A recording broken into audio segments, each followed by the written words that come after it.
신바람 사연 아파트 오늘의 사연 시작하겠습니다. 안녕하세요. 지 형밖에 모르는 멍청한 남편하고 이혼한 30대 여성입니다. 남편과 저는 친구의 소개로 만났습니다. 소개팅을 하게 된 계기는 제가 먼저 친구에게 여자를 소개해 줬거든요. 소개팅을 하고 온 친구 말이 자기가 꿈에 그리던 이상형이랍니다. 그러면서 은혜를 갚겠답시고 자기도 소개팅을 해주겠다더군요. 그러더니 지금의 남편을 소개해 주었지요.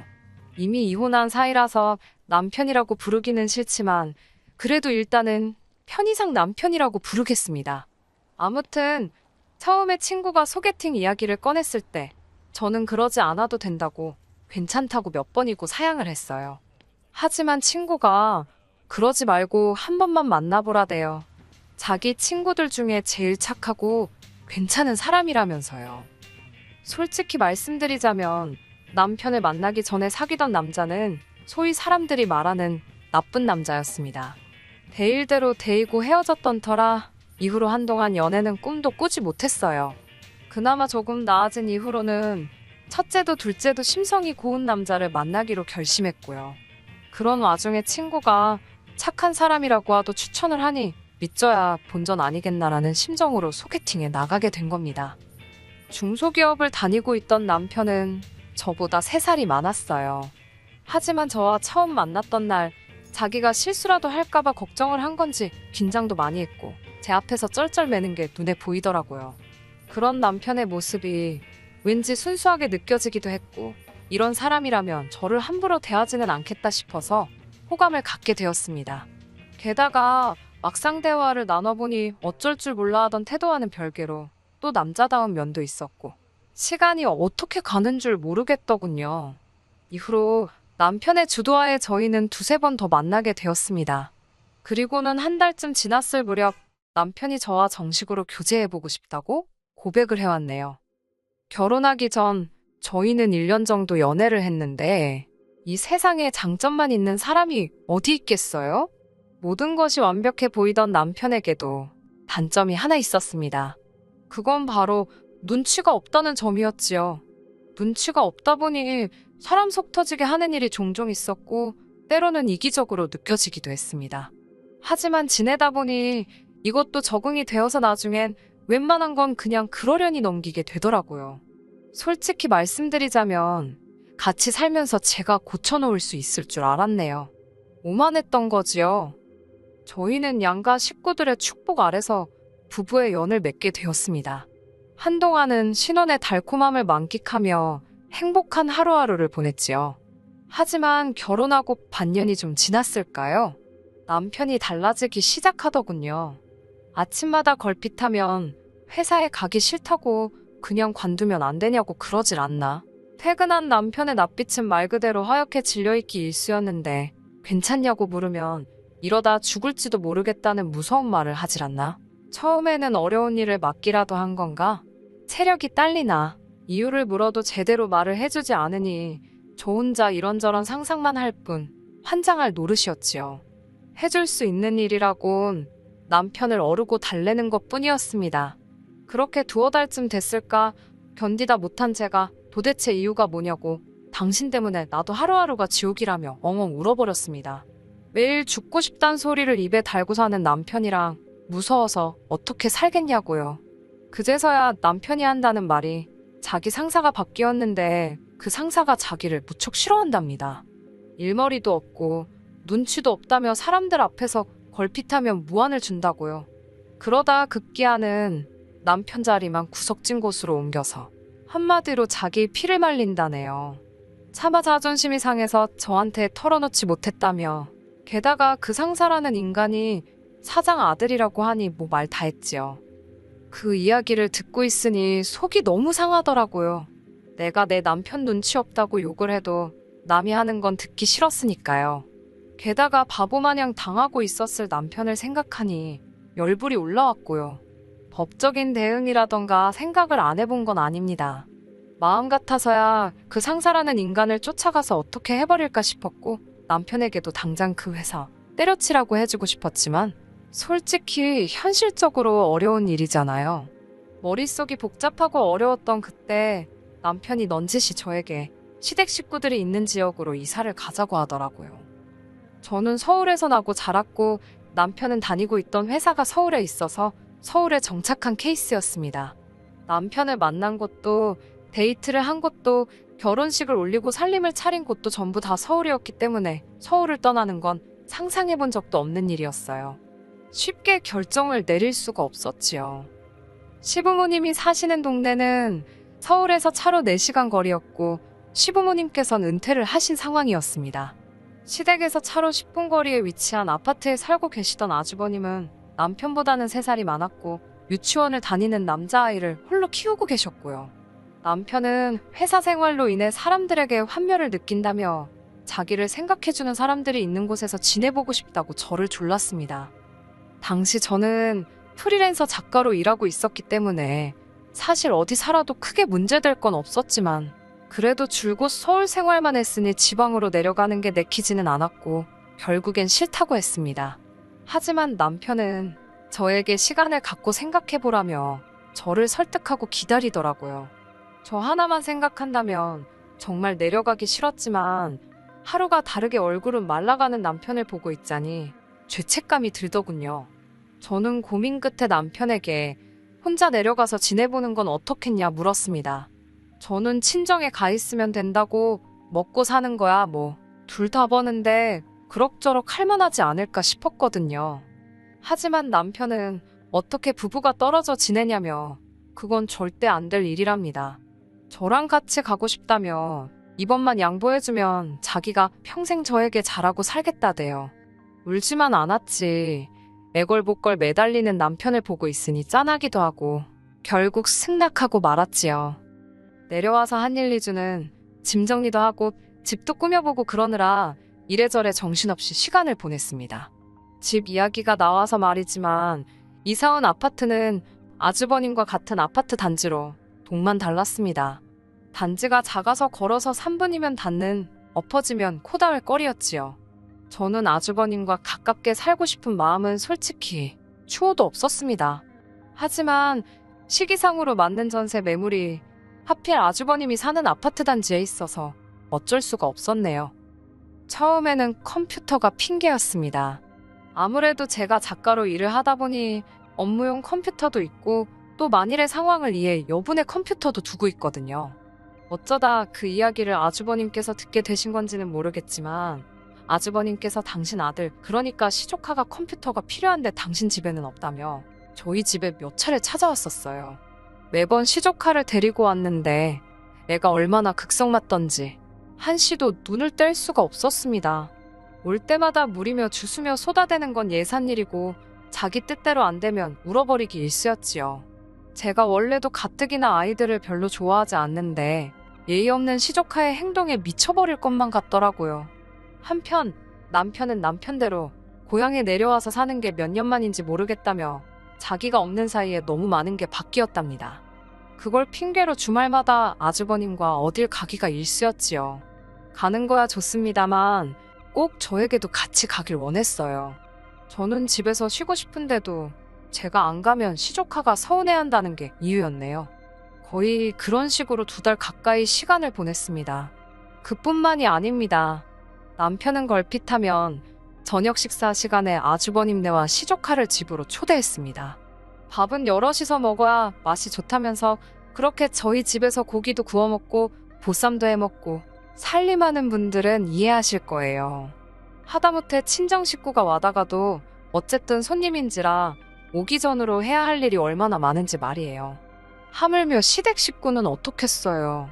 남편이랑 둘이 식사를 한다 치면 있는 밑반찬에 간단히 먹어도 될 것을 상의도 없이 아주버님과 시조카를 불러대는 남편 때문에 매번 불고기다, 제육볶음이다, 내가 무슨 참모도 아니고 화가 다 나더라고요.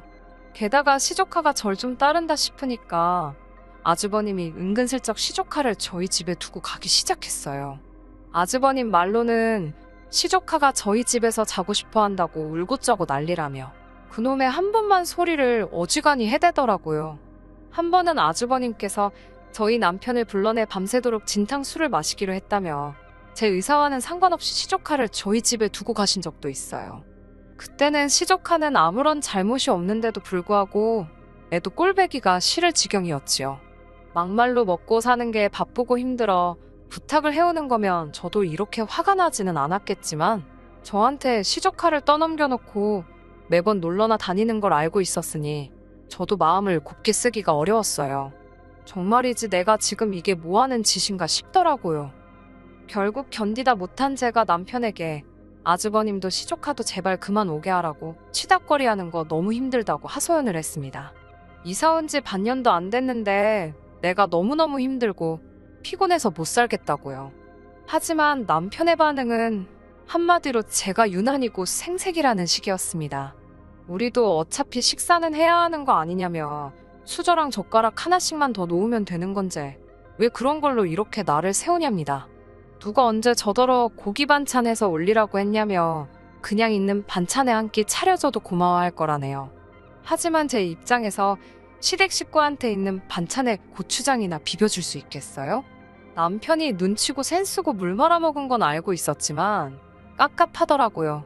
뿐만 아니라 시조카에 대해서도 그 나이 때 애들은 원래 뛰어다니고 그러는 게 맞다면서 제가 그럼 나더러 계속 이렇게 살라는 거냐니까 필요하면 형제끼리 서로 도울 수도 있는 건데 제가 너무 선을 긋는답니다. 그 말을 듣는데 너무 어이가 없어서 다 필요 없다고 지금 이 순간부터는 아주버님이고 시족하고 꼴도 보기 싫으니 절대로 이 집에 들이지 말라 했습니다. 그렇게 당신 아주버님이 안타까우면 당신이 그 집 가서 밥 차려주고 그 집에서 시조카 봐주고 오라고 했어요. 남편은 저더러 결혼 전에는 그렇게 착하고 이해심도 많더니 왜 이렇게 된 거냐며 속상하고 서운하답니다. 나야말로 당신한테 속상하고 서운하다고 왜 이렇게 이기적이냐고 따지고 들었네요. 다행히 이후로 며칠 동안은 아무 일 없이 잠잠했습니다.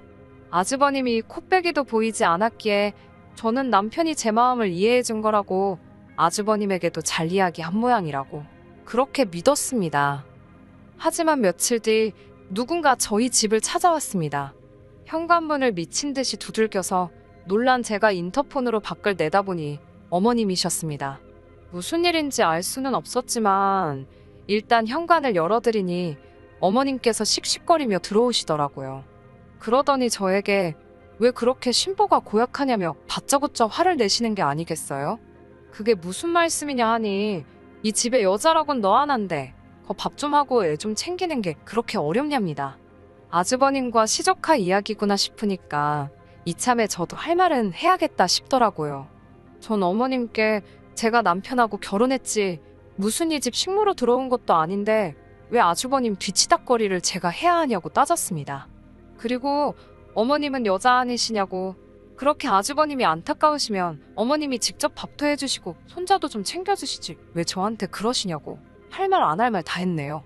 평소라면 절대로 그러지 않았을 텐데 저도 그간 쌓여온 스트레스도 있었고 가뜩이나 남편도 제 편을 안 들어줘서 열받아 죽겠던지라 조절을 못한 게 사실입니다. 그러자 어머님께선 너랑 나랑 급이 같냐며 당신은 이 집안의 안주인이고 저는 제일 아랫사람 아니냐입니다. 원래 한 집에 며느리로 들어오면은 남편만 챙기는 게 아니라 시부모 공경하고 형제들 챙기고 그러는 거래요. 100번 양보해서 제가 무슨 종갓집 장손이랑 결혼했으면 또 모릅니다. 멀쩡하게 아주버님 살아계시고 제 남편은 둘째 아들이에요. 그리고 종갓집은 무슨 양반인지도 모르겠는 집구석에 받은 것도 하나 없이 시집 왔는데 따질 걸 따지셔야 되는 거 아닌가 싶더라고요. 그리고 제가 여기 원해서 왔나요? 어머님 아들인 남편이 살려달라고 아주 당장이라도 숨 넘어갈 것처럼 빌어서 이 지방으로 내려왔더니 어머님께선 저더러 이제 보니 아주 못돼 처먹었다면서 제가 당신들을 가족으로 생각을 안 하는 거랍니다. 어이가 없어서 저도 누가 할 소리를 하시는 거냐고 제가 어머님 친딸이어도 이렇게 하셨겠냐고 지지 않고 따지고 들었네요. 차라리 당신 손자 너무 불쌍한 애다. 너가 좀 잘 챙겨줘라 하고 제 인정에 매달리셨다면 또 모릅니다. 여러 가지 생각으로 한동안 말을 안 하고 있으니 어머님께서는 제가 겁이라도 먹은 줄 아셨던 모양이에요. 쫓겨나기 싫으면 남편한테 잘하고 아주버님한테도 잘하랍니다. 그리고 앞으로 시조카 유치원 끝나면 제가 가서 데리고 오고요. 제 아들이다 생각하고 똑바로 하라대요. 어머님이 한바탕 난리를 치고 돌아가신 뒤 남편이 오기를 기다렸습니다. 진짜 어이없게도 퇴근한 남편은 혼자가 아니었어요. 아주버님이 뒤따라 들어오시더라고요. 그러더니 배고파 죽겠다며 저더러 빨리 밥 좀 달랍니다. 제가 밥도 없고 라면도 없다. 댁에 가서 드시라고 했어요. 그러자 아주버님께선 저더러 치사하다며 어머님이 왔다 가셨다는데 아직 정신 못 차렸나 보네. 어이가 없어서 방금 뭐라고 했냐고 다시 말해보라 했습니다. 그러자 아주버님께선 남편더러 넌 마누라 교육도 똑바로 못 시키냐고 한심한 자식이라고 그러는 거예요. 그 꼴을 보고 있는데 정말이지 더는 안 되겠다 싶어서 저도 아주버님께 싸대기 시작했습니다. 형제가 둘 다 눈치냐고는 쥐똥만큼도 없어서 오라는 사람도 반기는 사람도 없는데 뭐가 좋다고 맨날 와서 밥을 얻어먹냐고 거지냐고요. 아주버님께선 제가 이렇게 나올 줄은 몰랐는지 참만 외쳐대고 있었습니다. 제가 남편에게도 너도 똑같다고 너한테나 하나밖에 없는 형이지 나한테는 동네 아저씨보다 더 불편한 사람인데 누가 좋다 한다고 왜 자꾸 데려오냐고요. 그러자 남편이 지 형이 보고 있다 싶어서 그런지 평소답지 않게 오바를 하더라고요. 저더러 이 여자가 그러더니 빨리 죄송하다고 싹싹 빌랍니다. 그러면서 아주버님 뒤에 서서는 저한테 막 윙크를 해요. 지랑 나랑 무슨 작전이라도 짜는 것 마냥 그 꼴을 보고 있는데 한심하기 짝이 없더군요. 저는 남편더러 왜 윙크를 자꾸 하냐고 하지 말라고 무안을 주고는 이혼하자 했습니다. 내가 이건 뭐 두 집 살림을 하는 것도 아니고 이런 총구석에 와서 식모살이 할 일 있냐고. 그제서야 아주버님도 분위기가 심상찮다는 걸 알았는지 슬금슬금 꽁무니를 빼더라고요. 어차피 아주버님보다 가운데서 아무 말도 못하고 있던 남편하고 끝장을 봐야겠다 싶었기에 가든 말든 내버려뒀어요. 아주버님이 완전히 떠난 걸 확인한 남편이 저더러 도대체 왜 그러냐입니다. 요새 어머님 아버님 곁에서 형님한테 의지하며 사니까 사람 살 만나고 좋은데 저더러 왜 심술을 부리냐는 거예요. 저도 남편에게 하소연을 했어요.